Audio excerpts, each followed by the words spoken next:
हिंदुत्वादी संघटनेकडून यवतमाळमधील राळेगाव बंदची हाक। राळेगाव तालुक्यातून 34 मुली बेपत्ता झाल्याच्या घटनांच्या निषेधार्थ बंदची हाक। मानवी तस्करीचा भाजप जिल्हाध्यक्षांचा आरोप। नागपूरमध्ये धार्मिक चालीरीतींचं पालन करण्यासाठी एनजीओतील तरुणींवर दबाव।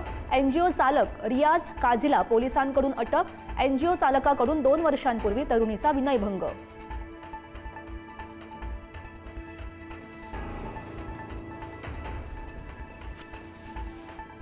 परतवाडा प्रकरणातील आरोपी अयांशी चक्रावून टाकणारी लाईफस्टाईल, पिस्तूल, 3 ते 4 आयफोन, थार गाडी आणि पैशांच्या बंडलचा व्हिडिओ समोर।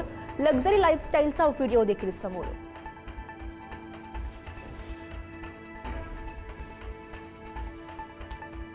टीसीएस कंपनीतील लैंगिक शोषण प्रकरणात धक्कादायक माहिती। कॅन्सरग्रस्त पित्याच्या उपचारासाठी पीडितेनं कॉर्पोरेट जिहाद सोसल्याची माहिती। कुटुंबियांची जबाबदारी असल्यानं नोकरीसाठी धर्मांतराच्या छुप्या अजेंड्याला बळी।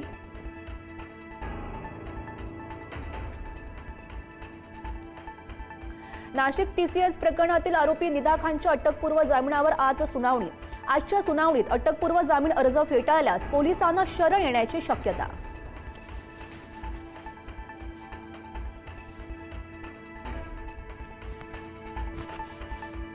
बारामती आणि राहुरी पोटनिवडणुकीसाठी मुख्यमंत्री आजपासून प्रचाराच्या मैदानात। अक्षय कर्डिलेंच्या प्रचारासाठी आज राहुरीमध्ये सभा तर उद्या बारामतीमध्ये तोफ धडाडणार।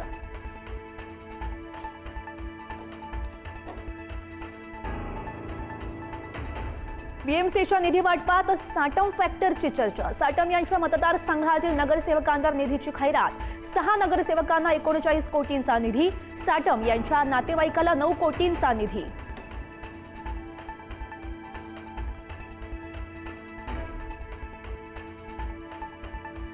डोंबिवलीजवळ रुळावरून लोकलचा डबा घसरला। रेल्वे वाहतुकीवर याचा परिणाम। आठवड्याच्या पहिल्याच दिवशी नोकरदारांचे हाल।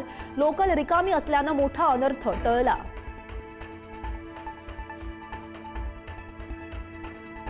पनवेल रेल्वे स्थानकातील प्लॅटफॉर्म क्रमांक 7 वरील लिफ्ट कोसळली। लिफ्ट कोसळल्यानं 4 प्रवासी अडकले। सुदैवानं कुणालाही दुखापत नाही। लिफ्टमधील सुरक्षेचा प्रश्न ऐरणीवर।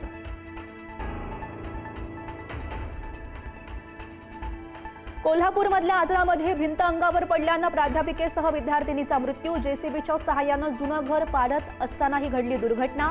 घराच्या बाजूनं चालत जात असताना जीव गमावला।